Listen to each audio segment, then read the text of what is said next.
I secured All India Rank 16 in ICRPC Plant Science Examination 2024. Hello everyone, welcome to unique agriculture classes. आज हम इस video के अंदर जानेंगे, हमारे साथ है दीपक नागर और इन्होंने आईसीआर से 16 रैंक जो है हासिल करी है और इन्होंने क्या क्या स्ट्रेटेजीज अपनाई और प्लांट साइंस इन्होंने क्यों चुनी और इन्होंने क्या क्या बुक्स पढ़ी और इन्होंने पूरी प्रिपरेशन के दौरान क्या क्या टाइम मैनेजमेंट किया, क्योंकि हमारे तैयारी करते टाइम पे हमें ज़्यादा टाइम नहीं मिलता है और हम 4th ईयर में होते हैं तो हमें बहुत सारी डिफिकल्टीज और रावे वगैरह ये सब जो है करने पड़ते हैं। तो हम इनसे जानेंगे इन्होंने कैसे उन चीज़ों को साइड में रखते हुए और उनको भी मैनेज करा और इनकी प्रिपरेशन भी करी। तो हम इनसे अब इनका इंट्रोडक्शन लेते हैं, देन उनके बाद इसकी एक एक चीज़ों की बात करेंगे। Thank you, sir, for inviting me on your platform. Sir, my name is Deepak Nagar and I am from Bundi, Rajasthan. I completed my graduation from Junagadh Agricultural University, Junagadh, Gujarat. And I secured All India Rank 16 in ICRPC Plant Science Examination 2024. Currently, I am pursuing Masters in Genetics and Plant Breeding at Institute of Agricultural Science, Banaras Hindu University. Thank you.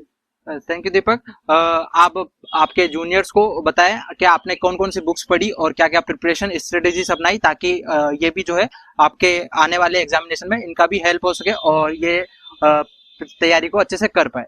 तो sir, सबसे पहले तो मैं बताना चाहूँगा कि मैंने जो तैयारी की शुरुआत की थी वो ऑलमोस्ट 5th सेमेस्टर के आसपास से करी थी। मतलब 4th सेमेस्टर खत्म होने के बाद से तैयारी की सोच ली थी और उसके बाद बुक्स वगैरह परचेज कर ली थी। लेकिन पढ़ाई जो अपन बोलेंगे वो फाइनल ईयर में आके शुरू की थी, जब हमारा नावी शुरू हुआ था। तो सबसे पहले किताबों की बात करें अगर बुक्स की, तो जो बेसिक बुक है वो जेनेटिक्स के लिए फंडामेंटल्स ऑफ जेनेटिक्स, जो BD सिंह की बुक आती है वो एसेंशियल बुक है जो किसी भी प्लांट साइंस के स्टूडेंट्स के लिए। और उसके साथ ही अगर उस बुक से जो MCQ की प्रैक्टिस करनी होती है तो उसके लिए एक ऑब्जेक्टिव जेनेटिक्स करके BD सिंह की एक और बुक आती है, ऑब्जेक्टिव जेनेटिक्स। तो हम MCQ जो जेनेटिक्स के और साइटोजेनेटिक्स के MCQ हैं वो ऑब्जेक्टिव जेनेटिक्स से कवर कर सकते हैं। और उसके अलावा फिर जो नेक्स्ट सब्जेक्ट है वो है प्लांट ब्रीडिंग। तो प्लांट ब्रीडिंग के लिए जो बुक है वो है plant breeding principles and methods by BD Singh. तो ये बुक कंपलसरी है ब्रीडिंग के लिए। और इसी के साथ में इसके जो MCQs है उसकी भी एक MCQ बुक आती है जो उसका नाम है objective plant breeding by BD Singh and BK प्रसाद।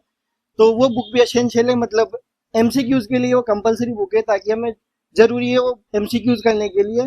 और नेक्स्ट जो सब्जेक्ट आता है इसमें मेजर वो है प्लांट पैथोलॉजी और माइक्रोबायोलॉजी। तो प्लांट पैथोलॉजी के लिए जो मैं बुक्स वगैरह रेफर करूंगा माइक्रोबायोलॉजी के लिए, वो HC दुबे की जो बुक आती है फंजाई बैक्टीरिया एंड वायरस। तो वो बुक एसेंशियल है, मतलब माइक्रोबायोलॉजी वाला पोर्शन है वो उससे कवर करना ही है, मतलब उससे पैथोलॉजी के बेसिक्स भी क्लियर होंगे।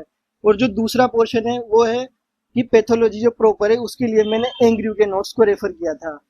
तो एंग्रयू के नोट्स में टोटल 4 PDF मिल जाएगी, हमें वो कहीं भी मिल जाएगी, गूगल वगैरह पे सर्च करेंगे तो उसमें जो 4 PDF उसमें पहली है इंट्रोडक्शन टू प्लांट पैथोजेंस, और दूसरी है प्रिंसिपल्स ऑफ प्लांट पैथोलॉजी, और थर्ड और फोर्थ है वो डिजीज वाला पोर्शन है जिसमें फील्ड और हॉर्टिकल्चरल क्रॉप्स की डिजीज है।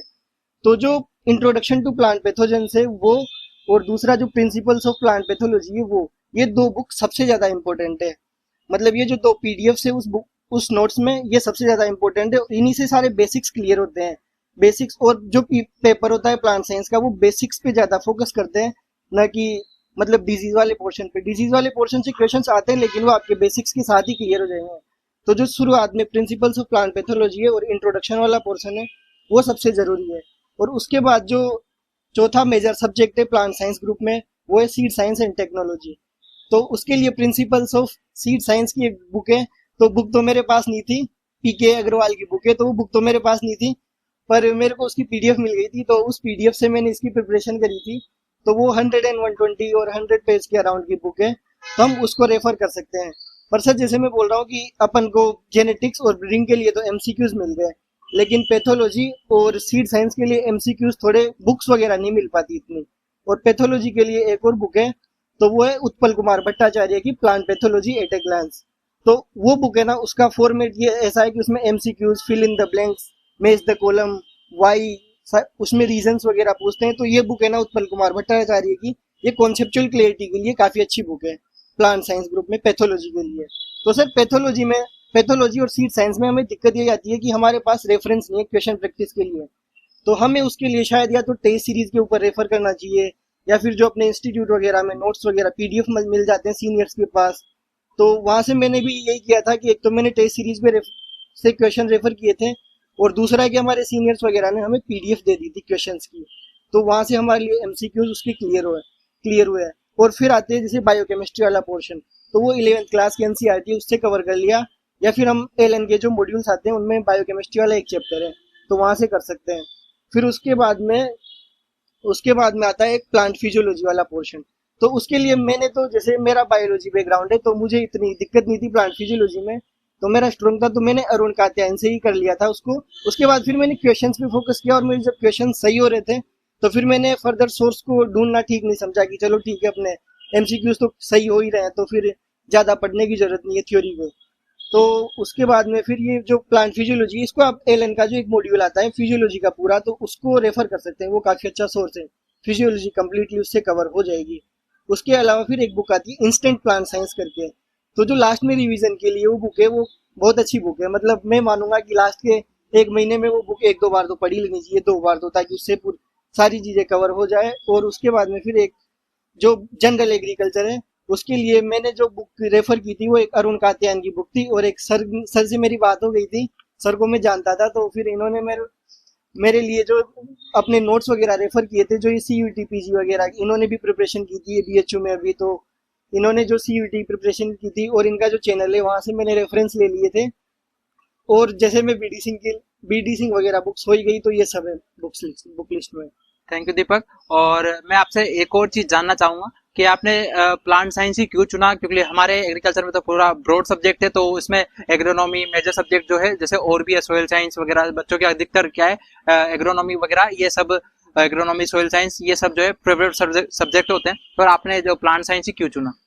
सर एक्चुअली मेरा बायोलॉजी से बैकग्राउंड है, और मैंने नीट की प्रिपरेशन करी थी, तो वहाँ से मतलब जो बहुत सारे सब्जेक्ट हैं, तो जैसे उसमें से माइक्रोबायोलॉजी हो गया, या फिर जो जेनेटिक्स वाला पोर्शन साइटोजेनेटिक्स हो गया, तो ये बहुत सारे सब्जेक्ट से ऑलरेडी कवर्ड होते हैं। प्लांट फिजियोलॉजी, बायोकेमिस्ट्री, बायोटेक्नोलॉजी, बहुत सारों के बेसिक्स पहले से स्ट्रॉन्ग होते हैं, तो एक इसलिए भी चयन किया। और फिर थोड़ा सा एक कॉन्सेप्चुअली मतलब अच्छे सब्जेक्ट है, तो थोड़ा पढ़ने में भी मजा आता है, तो उस हिसाब से फिर मैंने प्लांट साइंस सब्जेक्ट को चूज किया। और जो चूज किया वो ऑलमोस्ट फोर्थ सेमेस्टर तक ऑलमोस्ट हमारे जो कोर्सेज में सब्जेक्ट्स का आइडिया लग जाता है कि कौन कौन से सब्जेक्ट हैं सिलेबस में, कौन कौन से नहीं है, तो हम उस हिसाब से फिर इसको कवर, मैंने प्लांट साइंस को चूज किया, क्योंकि वो पता चल गया था कि हाँ ये मेरे स्ट्रॉन्ग पॉइंट रह सकता है, और मेरे को ज़्यादा हर्डल्स फेस नहीं करने पड़ेंगे। क्योंकि अपने एक तो प्लांट साइंस की पीजी की प्रिपरेशन में जो दिक्कत आती है वो आती है रिसोर्सेज की, कि कहाँ से रिसोर्स वगैरह लें, तो फिर मेरे पहले से ही बेसिक स्ट्रॉन्ग थे, तो फिर मुझे इतनी दिक्कत नहीं आई प्लांट साइंस को चूज करने में। अच्छा,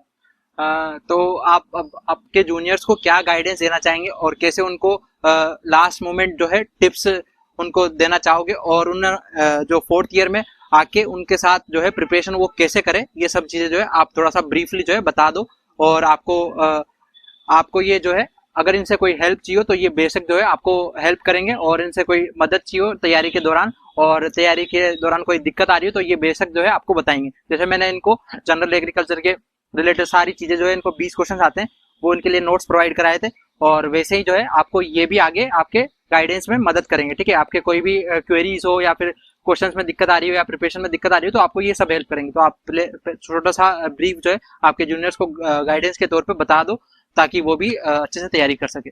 तो मैं पहले तो यही बोलूंगा कि एटलीस्ट सेकंड ईयर तक आप सब्जेक्ट चूज ना करें, सारे सब्जेक्ट पढ़ें जो भी अपने सिलेबस में होते हैं, एग्रीकल्चर में, बीएससी में, या हॉर्टिकल्चर में, जिसमें भी होते हैं, तो वो सारे सब्जेक्ट पढ़े। उसके बाद फोर्थ सेमेस्टर तक आपको पता लग जाएगा कि आपको कौन से सब्जेक्ट में करना चाहिए और कौन से सब्जेक्ट में नहीं।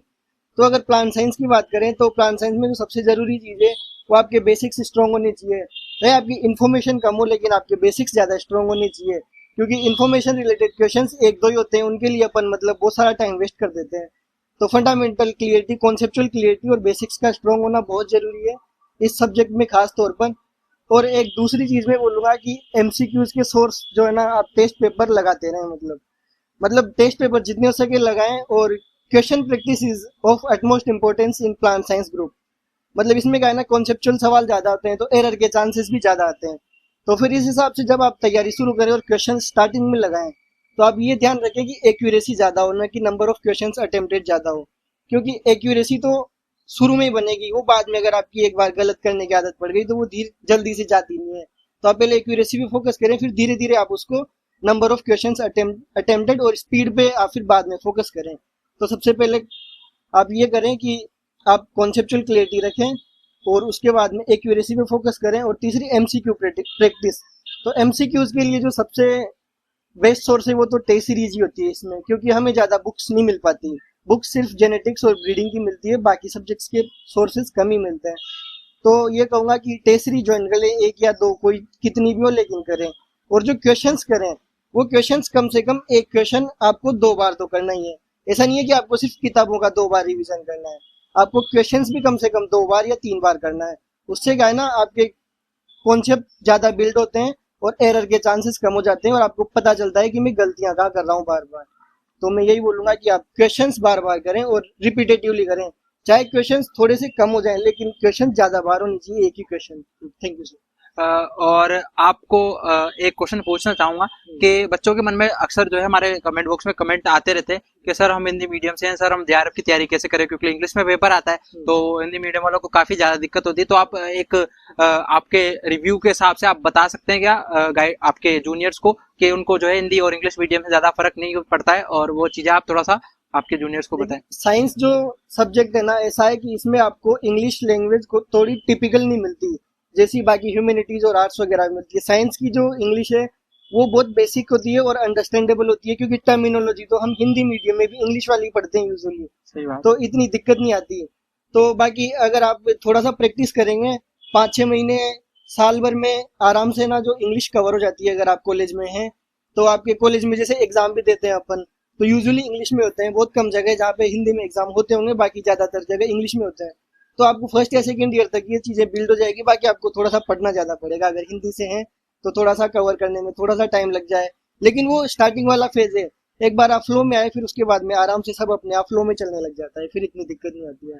थैंक यू दीपक, आपने आपके जूनियर्स को अच्छा गाइड किया। और मैं आपसे बस एक और लास्ट क्वेश्चन पूछना चाहूंगा, आपको बीएचयू डिपार्टमेंट कैसा लगा, डिपार्टमेंट यहाँ कैसे, माहौल कैसा है, और यहाँ के हॉस्टल्स वगैरह थोड़ा सा बीएचयू के बारे में रिव्यू दे दो, ताकि आने वाले बच्चों को जो है एक ब्रॉड आइडिया लग जाए कि हमें बीएचयू लेना चाहिए और यहाँ पे और इंस्टीट्यूट से ज्यादा यहाँ पे क्या अच्छी चीजें हैं। सर बीएचयू की वैसे तो अपनी एक लीगेसी है, तो इसमें बीएचयू के बारे में सबको पहले से ही पता होता है, लेकिन मैं फिर भी बोलूंगा कि जैसे बीएचयू में कैंपस तो खैर पूछने ही क्या है, बहुत शानदार कैंपस है बीएचयू का। उसके अलावा जो department of genetics and plant breeding जहाँ मैं गया हूँ वहाँ पे सब चीज़ें अच्छी है। मैं यहाँ पे डिपार्टमेंट के एचओडी उनसे भी मिला, वो भी काफ़ी हेल्पफुल है। टीचर्स वगैरह सारे हेल्पफुल हैं और सीनियर्स वगैरह भी बहुत हेल्पफुल है बीएचयू में। सारे एकदम सीनियर से किसी भी काम के लिए कुछ भी बोलो कभी मना नहीं करते। तो हॉस्टल्स वगैरह की फैसिलिटीज़ यहाँ पे ठीक है, मतलब रहने के लिए अच्छे हैं। और बाकी तो बीएचयू का तो खैर सबको पता ही है, क्या क्या बताना। चलो थैंक यू सर। तो हमने आपके लिए जो है दीपक जी का रिव्यू लिया और इन्होंने गाइडेंस अच्छे से दिया और सब चीजें इन्होंने बताई। अगर फिर भी आपको कोई क्वेरी होती है या डाउट होता है सब्जेक्ट से रिलेटेड या फिर तैयारी के दौरान, तो आप हमारे कमेंट बॉक्स में कमेंट ड्रॉप कर सकते हैं और ये आपको हम इनसे आपको डायरेक्ट कांटेक्ट कराएंगे और आप आपकी तैयारी को बूस्ट कर सकते हैं। तो मिलते हैं नेक्स्ट वीडियो में।